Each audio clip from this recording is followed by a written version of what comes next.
Ang bulldog, at tulad ng ibang lalaki mga hayop, ay mas matandar na magagamit sa pagpaparami kaysa sa inahin o mga babaeng ibang hayop.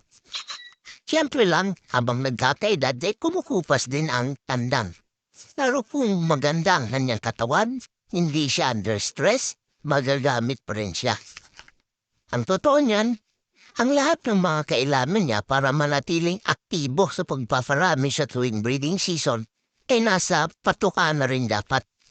Kaya lang, hindi tayo nakakasiguradong hindi nawawala ang mga ito, lalo na't hindi tayo sigurado kung anong klaseng handling ang ginawa sa feeds na ginamis natin o ginagamit natin.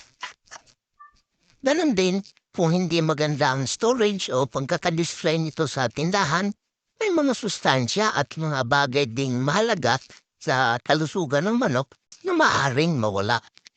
Ito ang dahilan kung bakit nagiging SOP para sa atin ang magbigay ng suplemento sa manok.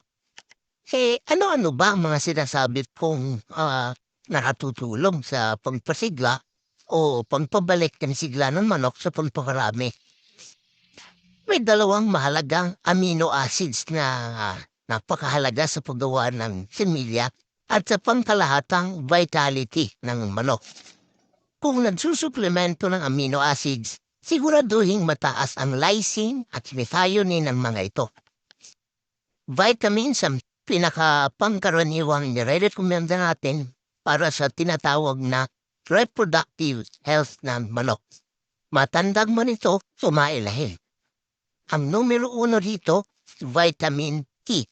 Bakit? Kasi tumutulong ito sa pagpataas ng kalidad ng semilya at kakayahang magparami ng manok. Hindi lang vitamin E, kundi may iba pa. Halimbawa, ang vitamin A ay sumusuporta para manatiling malusog ang mga bahagi ng manok na may kinalaman sa pagpaparami. Ang vitamin C, bagaman hindi lubhang kailangan ng manok, nakatutulong ito para mabawasan ang stress ng manok. In the process, makatutulong ito para tumaas ang level ng kakayahan ng manok lalo na sa pagpaparami.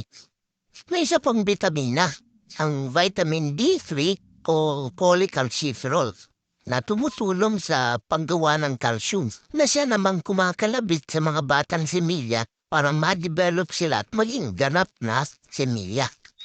Ang laging kapartner ng vitamin E, ang mga mineral na zinc at selenium.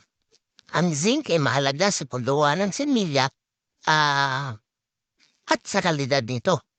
Ang selenium naman ay katuwang ng vitamin A para paigtingin ang fertility at kakayahan ng manok sa pagpaparami at ito ay sa pamamagitan ng pagpapababa ng stress level ng manok.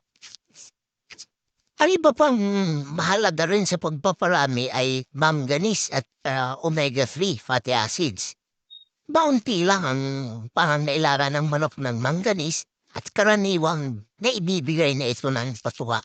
Anyway, trabaho ng manganese ang i-regulate ang paggawa ng mga hormone na kailangan sa pagpaparami at sa pagtaas ng kalidad ng semilya.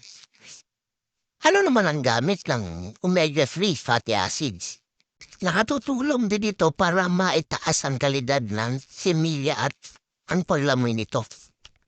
Kung may nakita kang kombinasyon ng 2, 3 o 4 nitong mga binanggit ko, yun, magandang pansuporta yun sa pagpaigting ng kakayahan ng manok sa pagpaparami.